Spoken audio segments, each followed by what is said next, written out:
ba yung ibig sabihin ng GRO? Overnight, hindi ba ano? Past tense siya. Hindi. Past tense. Meron pang isang tawag dun. Escort. Uy, sa atin lang to. Ano yan? Hindi, ano yun, umiiral yan. Hindi sa atin yan, sa atin lahat yan. Search nga natin. Hindi siya masama, pinasama lang ng konseptong Pinoy. Wanted, GRO. Criminal. Guest Relation Officer. Girls Relation Officer.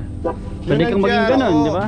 Yung salitang GRO, yan o, sabi ni paring Google, Guest Relation Officer. Girls Relation Officer. Ano siya tol? Pinasama lang ng konseptong Pilipino, ng konseptong Pinoy. Naging ano na nga siya eh. Girls Rented overnight. rented overnight. Oh, imagine mo pa paano binenta yung ano, yung babae. Hindi ba walang respeto sa kababaihan yun? Yung konseptong yun. Oo.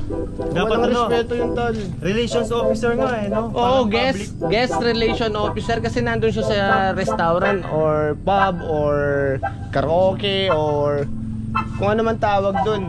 Relations officer. So, tayo mga Pinoy, dapat matuto tayong rumuspeto sa mga kababaihan. Yung kaisipan natin dun sa salitang GRO, bago-baguhin yan. Nagdamit siya. Pinoy Blackout Bingo! Hawak ko na naman ngayon ang susunod na bola.